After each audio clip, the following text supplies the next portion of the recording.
Hello students. आज अपने micro propagation technologies का लेक्चर नंबर 4 स्टार्ट करेंगे। और इस लेक्चर 4 के अंदर अपना टॉपिक होगा आज का प्लांट टिश्यू कल्चर मेथोडोलॉजी। ठीक है, मतलब पादप उत्तक संवर्धन की तकनीक। तो इसमें सबसे पहले अपने पढ़ते हैं प्लांट टिश्यू कल्चर के बारे में, जिसे अपने शॉर्ट में लिख सकते हैं PTC, प्लांट टिश्यू कल्चर। कि पादप उत्तक संवर्धन क्या होता है। तो पादप उत्तक संवर्धन क्या होता है कि इन विट्रो कल्चर ऑफ एक्सप्लांट। ठीक है, कृतोत्तक का इन विट्रो कल्चर या पात्रे संवर्धन करना क्या कहलाता है, plant tissue culture. In vitro culture of explant is known as plant tissue culture.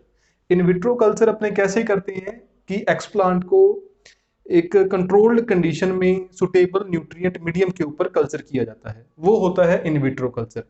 और in vitro culture of explant की जो टेक्निक है उसे अपने क्या बोल देते हैं, प्लांट टिश्यू कल्चर। इसकी बात करेंगे अपने प्लांट टिश्यू कल्चर मेथोडोलॉजी में।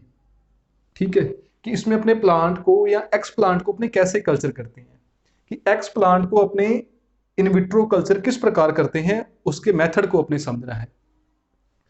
तो इसके काफी सारे स्टेप हैं, इसको अपने इसकी टेक्निक को अपने स्टेप वाइज समझेंगे। सबसे पहला स्टेप क्या होता है, selection of x plant. First step है अपना सिलेक्शन ऑफ एक्स प्लांट।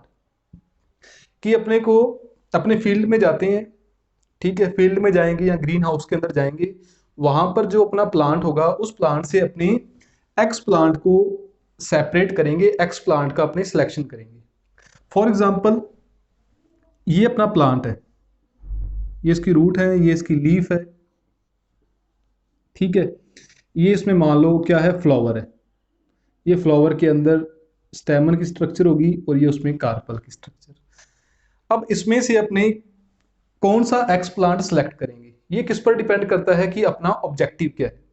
ठीक है, जो अपना ऑब्जेक्टिव होगा अपने उसी टाइप का ही एक्स प्लांट सेलेक्ट करेंगे प्लांट टिश्यू कल्चर के प्रोसेस में।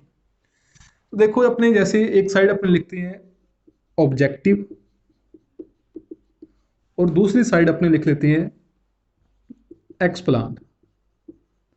फॉर एग्जाम्पल अपना ऑब्जेक्टिव है कि अपने हैप्लॉइड प्लांट का फॉर्मेशन करना है, अगुणित पौधे का निर्माण करना है। तो अपने क्या करेंगे, हैप्लॉइड कल्चर अपने करेंगे, हैप्लॉइड कल्चर।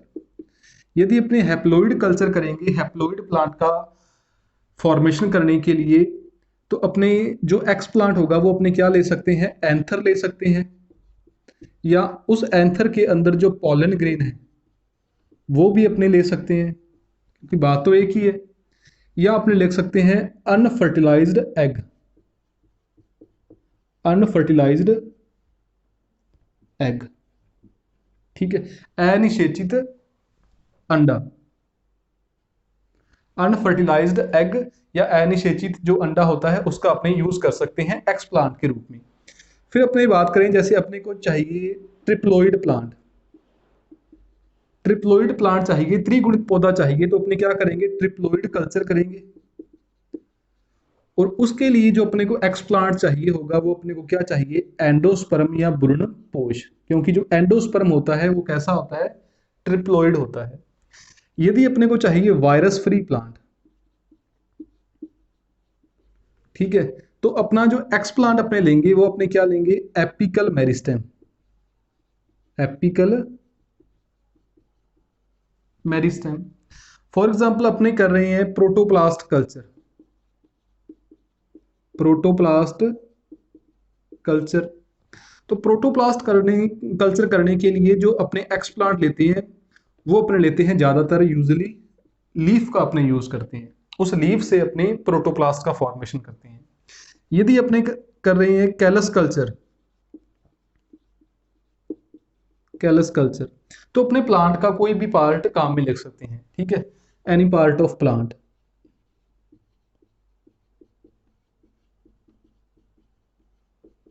तो इस प्रकार अपने कुछ एग्जाम्पल समझे हैं कि एक्स प्लांट का सिलेक्शन अपने किस बेस पर करते हैं, अपना ऑब्जेक्टिव क्या है। जिस हिसाब का अपना ऑब्जेक्टिव होता है, जो अपना ऑब्जेक्टिव होता है उसी टाइप का ही अपने क्या लेते हैं, एक्स प्लांट लेते हैं। तो इस प्रकार अपने एक्स प्लांट का सिलेक्शन करते हैं। एक्स प्लांट के सिलेक्शन के बाद ये तो था अपना फर्स्ट स्टेप। अब अपने एक्स प्लांट का तो सिलेक्शन कर लिया, ठीक है, जो भी अपना ऑब्जेक्टिव था उस ऑब्जेक्टिव के हिसाब से अपने एक्स प्लांट का सिलेक्शन कर लिया। अब अपने उस एक्स प्लांट का क्या करेंगे, उस एक्स प्लांट को अपने लेके आएंगे लैब के अंदर और उसका अपने क्या करेंगे, स्टरलाइजेशन। स्टरलाइजेशन मतलब निर्जमीकरण। तो सबसे पहले अपने देखें स्टरलाइजेशन क्या होता है। स्टरलाइजेशन होता है कि किसी भी जो अपने पास सब्सटेंस है या कोई भी अपने पास इंस्ट्रूमेंट है, चाहे वो एक्स प्लांट ही है, ठीक है, जो भी अपने पास मटेरियल है उसको अपने माइक्रोब्स से फ्री करना है, ठीक है, उसमें से सूक्ष्म जीवों को हटाना है या माइक्रोब्स को अपने इनएक्टिव करना है। उस प्रोसेस को अपने क्या बोलते हैं, स्टरलाइजेशन बोलते हैं। स्टरलाइजेशन को अपने दो पार्ट में इसमें डिवाइड कर सकते हैं। एक तो pre treatment of x plant, pre treatment of x plant, और दूसरा इसमें अपने लिख सकते हैं सरफेस स्टरलाइजेशन। सरफेस स्टरलाइजेशन, ठीक है। स्टरलाइजेशन क्या होता है कि जो भी अपने पास मटेरियल है, चाहे वो कोई ग्लासवेयर है, चाहे कोई इंस्ट्रूमेंट है दूसरा, चाहे वो एक्स प्लांट है, कुछ भी है अपने पास, उसको अपने माइक्रोब्स से फ्री करना है, उसमें से अपने माइक्रोब्स को हटाना है। उस प्रोसेस को अपने बोलते हैं स्टरलाइजेशन। इसको अपने दो पार्ट में डिवाइड कर लिया, pre treatment of x plant और सरफेस स्टरलाइजेशन। प्री ट्रीटमेंट में तो क्या होता है कि जो अपने एक्स प्लांट बाहर फील्ड से लेके आए हैं, उस फील्ड को अपने जो अपना नॉर्मल वाटर होता है, टैप वाटर, उसकी हेल्प से अपने उसको धो लेते हैं, ठीक है। उससे क्या होता है कि उस एक्स प्लांट की सरफेस पर जो भी मिट्टी वगैरह है वो साफ हो जाती है, ठीक है। तो pre treatment of x plant क्या होता है कि जो अपना टैप वाटर होता है, बहता हुआ पानी होता है, उसके नीचे अपने एक्स प्लांट को धो लेते हैं। फिर आता है सरफेस स्टरलाइजेशन। अब अपनी मिट्टी को तो साफ कर दिया, अब वहां पर जो माइक्रोब्स हैं, वहां पर कोई बैक्टीरिया होगा, कोई फंगस होगा, कोई एल्गी होगी, कोई भी माइक्रोब्स मान लो वहां पर हैं, उनको अपने उस एक्सप्लांट की सरफेस से हटाना है। तो इसके लिए अपने यूज करते हैं केमिकल, जैसे अपने फर्श पर पोछा लगाते हैं, ठीक है, या अपने टेबल को साफ करते हैं किसी भी केमिकल से। अपने फर्श पर जब पोछा वगैरह लगाते हैं तो उस पानी के अंदर अपने कुछ ऐड कर लेते हैं, ठीक है। तो वो जो अपने पोछे लगाने का जो प्रोसेस है वो क्या है, एक सरफेस स्टरलाइजेशन की, अपने सरफेस को क्या कर रहे हैं, साफ कर रहे हैं। उसी प्रकार यहाँ पर है कि मान लो अपने पास एक्स प्लांट एक पत्ती है, तो उस पत्ती की सरफेस पर कोई माइक्रोब्स हो सकते हैं, तो उनको अपने हटाएंगे किसकी हेल्प से, केमिकलों की हेल्प से। कौन से केमिकल हो सकते हैं, एथेनॉल अपने काम में ले सकते हैं, ठीक है, सिल्वर नाइट्रेट अपने काम में ले सकते हैं, ठीक है, क्लोरीन वाटर अपने काम में ले सकते हैं, सिल्वर नाइट्रेट अपने काम में ले सकते हैं, ठीक है, जो अपना मर्क्यूरिक क्लोराइड है वो भी अपने काम में ले सकते हैं, ठीक है। ये कुछ आपके एग्जाम्पल हैं जो आपने याद रखने हैं, ठीक है। एथेनॉल हो गया, सिल्वर नाइट्रेट हो गया, और जो मर्क्यूरिक क्लोराइड है, ये अपना हो जाएगा स्टरलाइजेशन। दो स्टेप हो गए, सिलेक्शन ऑफ एक्सप्लांट और स्टरलाइजेशन। स्टरलाइजेशन के बाद में थर्ड अपना जो टॉपिक है, उसके बाद थर्ड अपने हेडिंग लगा सकते हैं sterilisation of culture medium.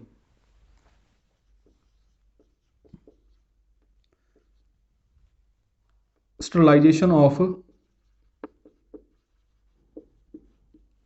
Culture medium.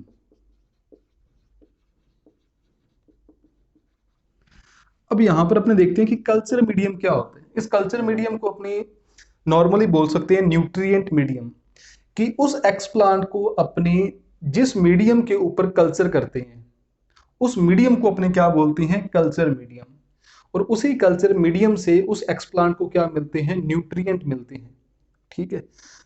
तो उसे अपने बोलते हैं कल्चर मीडियम। अब जो अपने लैब के अंदर कल्चर मीडियम बनाया है उसके अंदर भी माइक्रोब्स हो सकते हैं, तो उस कल्चर मीडियम को माइक्रोब्स से फ्री करने के लिए अपने यूज करते हैं ऑटोक्लेव का।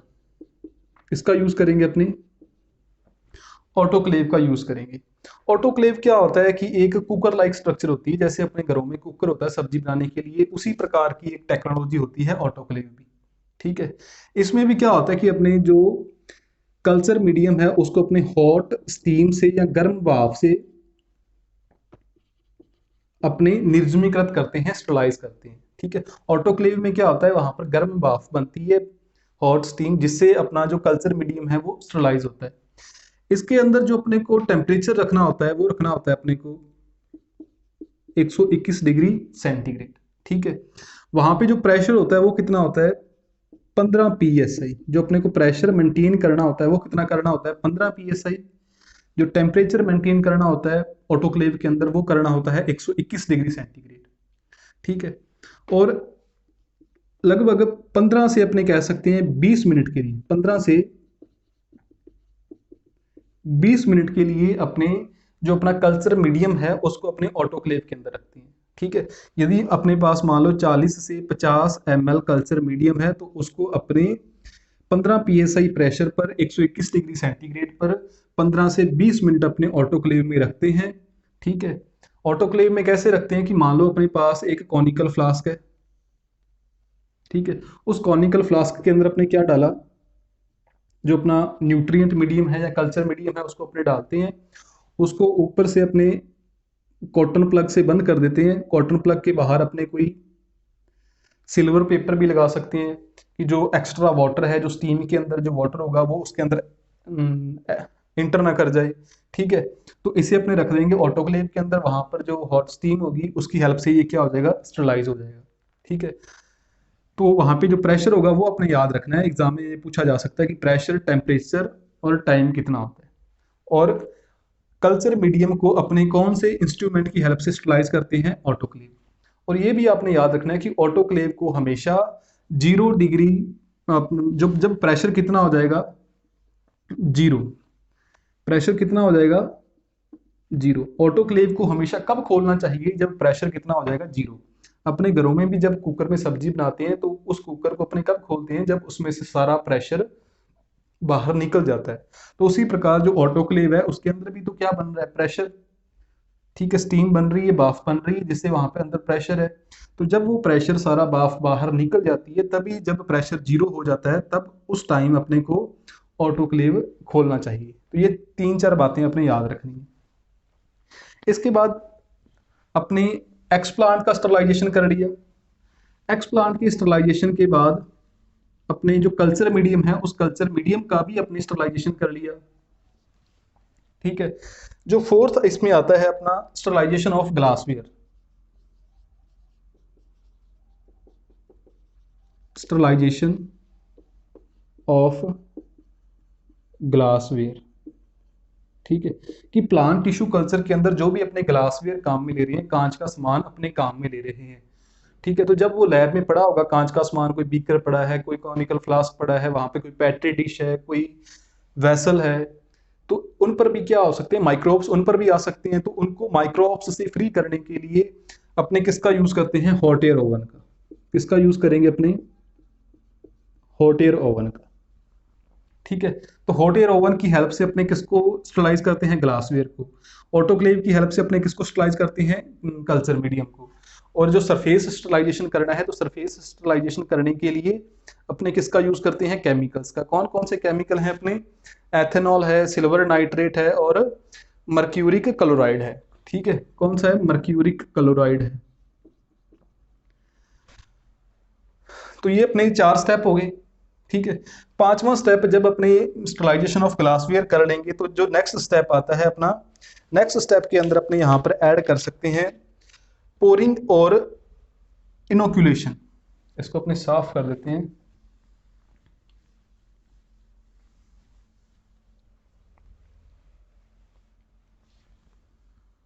फिफ्थ स्टेप है अपना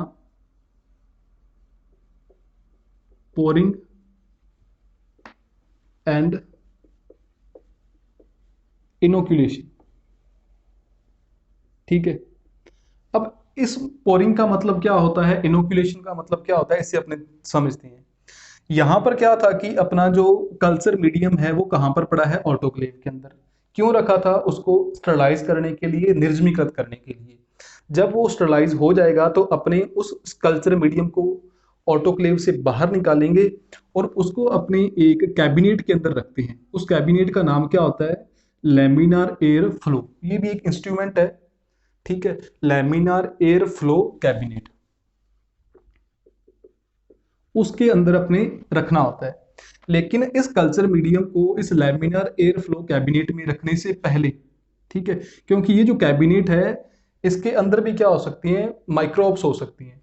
तो लैमिनार एयर फ्लो का जो खुद का एनवायरनमेंट है उसमें जो माइक्रोब हैं उनको इनएक्टिव करने के लिए अपने क्या करते हैं, लैमिनार एयर फ्लो के अंदर ही एक यूवी लाइट होती है। लैमिनार एयर फ्लो के अंदर ही क्या होती है कि यूवी लाइट होती है, अल्ट्रावायलेट रेज होती हैं, उनको अपने क्या कर देते हैं, ऑन कर देते हैं। जिससे क्या होता है कि उसके एनवायरनमेंट में जितने भी माइक्रोब्स हैं वो सभी के सभी क्या हो जाते हैं, इनएक्टिव हो जाते हैं। और इस लैमिनार एयर फ्लो कैबिनेट के अंदर जो हवा आती है वो हवा भी क्या होती है, फिल्टर होकर आती है। मतलब इस कैबिनेट के अंदर एक फिल्टर होता है जिसे अपने बोलते हैं हैपा फिल्टर। कौन सा फिल्टर, हैपा फिल्टर, ठीक है। तो एग्जाम में इसका साइज पूछा जाता है कि हैपा फिल्टर का साइज कितना होता है, तो हैपा फिल्टर का साइज होता है 0.3 माइक्रोमीटर, ठीक है। ये बातें अपने याद रखनी है। तो जब इस लैमिनार एयर फ्लो कैबिनेट को अपने यूवी लाइट से स्टरलाइज कर देंगे तो अपने इस कल्चर मीडियम को कहां पे लेके आते हैं, लैमिनार एयर फ्लो कैबिनेट में। अब लैमिनार एयर फ्लो कैबिनेट में क्या होगी, वहां पर अपने पास होंगी कल्चर वेसल, जो भी अपने पास जिस वेसल के अंदर अपने को कल्चर करना है। तो मान लो ये अपने पास एक वेसल है, इस वेसल के अंदर अपने क्या करते हैं, यहाँ पे जो अपने पास कल्चर मीडियम था, न्यूट्रिएंट मीडियम था, उसको अपने इस कल्चर मीडियम के अंदर डाल देते हैं। तो ये जो प्रोसेस होता है इसे अपने क्या बोलते हैं, पोरिंग, कि ऑटोक्लेव में से अपने कल्चर मीडियम निकालते हैं और उसे लैमिनार एयर फ्लो में ले जाकर जब वो ठंडा हो जाता है उसको उसको अपने एक वेसल है, कल्चर वेसल, जिसके अंदर अपने एक्सप्लांट को कल्चर करेंगे, उसके अंदर अपने क्या करते हैं, उसे डाल देते हैं, ठीक है। अब जो अपना न्यूट्रिएंट मीडियम था वो कहां पर आ गया, इस वेसल के अंदर आ गया। दूसरा स्टेप क्या है, इनोक्यूलेशन। इनोक्यूलेशन के अंदर अपने क्या करते हैं कि जो अपना एक्सप्लांट है, ये अपना क्या था, एक्सप्लांट। अब जो अपना एक्सप्लांट है जिसका अपने सरफेस स्टरलाइजेशन कर रखा है, उस एक्सप्लांट को अपने इस कल्चर वेसल के अंदर क्या कर देते हैं, ट्रांसफर कर देते हैं, ठीक है। पहले अपना एक्सप्लांट बाहर था, उस एक्सप्लांट को अपने वहां से उठाकर इस कल्चर वेसल के अंदर क्या कर देते हैं, ट्रांसफर कर देते हैं। तो जब एक्सप्लांट को उस कल्चर वेसल के अंदर ट्रांसफर किया जाता है तो उसे अपने क्या बोलते हैं, इनोक्यूलेशन। तो अब इस वेसल के अंदर क्या है, कल्चर मीडियम भी है और एक्सप्लांट भी है। तो अब अपना आगे वाला स्टेप क्या होता है, पोरिंग एंड इनोक्यूलेशन के बाद जो नेक्स्ट स्टेप होता है वो होता है इंक्यूबेशन, ठीक है। जो अपना नेक्स्ट स्टेप है, छठा स्टेप है इसमें, इंक्यूबेशन। इंक्यूबेशन या उष्मायान। इंक्यूबेशन में क्या होता है कि यहाँ पे जो अपनी कल्चर वेसल थी उस कल्चर वेसल को अपने कॉटन प्लग से बंद करते हैं और इंक्यूबेटर के अंदर ट्रांसफर कर देते हैं। ये भी क्या होता है कि इंस्ट्रूमेंट होता है, उपकरण है इंक्यूबेटर। इंक्यूबेटर के अंदर अपने क्या कर देते हैं, ट्रांसफर कर देते हैं। और इंक्यूबेटर के अंदर अपने लाइट को, टेम्परेचर को और ह्यूमिडिटी को, ठीक है, प्रकाश को, तापमान को और नमी को अपने एक्सप्लांट के हिसाब से क्या कर देते हैं, कंट्रोल कर देते हैं। एक्सप्लांट की ग्रोथ के लिए जो लाइट, जो टेम्परेचर, जो ह्यूमिडिटी चाहिए होती है उतनी लाइट अपने उसे प्रोवाइड करवाते हैं, उतना टेम्परेचर और उतनी ह्यूमिडिटी अपने सेट कर देते हैं। अपने नॉर्मली बात करें ना कि जो अपना कल्चर रूम होता है जहां पर भी अपने ये कल्चर कर रहे हैं लैब के अंदर, लैब के अंदर एक अलग स्पेशल कल्चर रूम होता है। उस कल्चर रूम के अंदर जो ह्यूमिडिटी होती है वो नॉर्मली कितनी होती है, तो वो नॉर्मली होती है 55 से 60%। ह्यूमिडिटी कितनी होती है, रिलेटिव ह्यूमिडिटी, रिलेटिव ह्यूमिडिटी कितनी होती है, 55 से 60%। यदि ह्यूमिडिटी इससे कम हो जाएगी तो जो अपना कल्चर मीडियम है वो सूख सकता है, वो ड्राई हो जाएगा।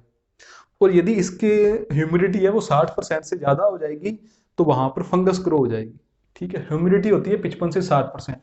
वहां पर जो अपने टेम्परेचर मेंटेन करते हैं वो टेम्परेचर कितना होता है, लगभग 25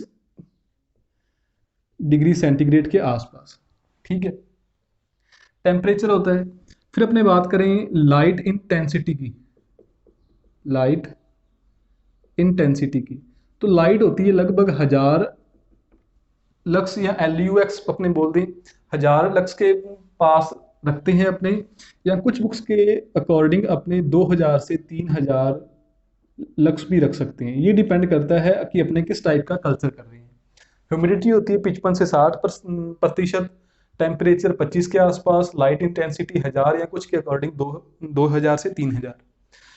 फिर अपने बात करें कि फोटो पीरियड कितना होता है, फोटो पीरियड कितना होता है कल्चर रूम का, तो वो होता है 16 घंटे। तो होती है लाइट, जो 16 घंटे प्रोवाइड अपने करवाते हैं वो करवाते हैं लाइट, और जो 8 घंटे है वो 8 घंटे अपने क्या प्रोवाइड करवाते हैं, अंधेरा। मतलब जो रेशो होगा वो कितना होता है, 2:1, 16 घंटे लाइट और 8 घंटे अंधेरा। तो ये चार चीजें भी आपने याद रखनी है, एग्जाम में पूछी जा सकती हैं। तो छठा स्टेप क्या था अपना, इंक्यूबेशन, मतलब उस कल्चर वेसल को कॉटन प्लग से बंद करके अपने इंक्यूबेटर में ट्रांसफर कर देते हैं, और वहां पर एक्सप्लांट को ग्रो होने के लिए, एक्सप्लांट की डेवलपमेंट के लिए अपने फेवरेबल एनवायरनमेंट क्रिएट कर देते हैं। उससे क्या होगा, एक्सप्लांट की ग्रोथ होगी, वहां पर एक न्यू प्लांट क्या हो जाएगा, रीजनरेट हो जाएगा। और फिर अपना लास्ट स्टेप क्या होगा, सातवां स्टेप अपने यहाँ पे लिख देते हैं, सातवां स्टेप हार्डनिंग एंड एस्लिमटाइजेशन। जो अपना सातवां स्टेप होगा,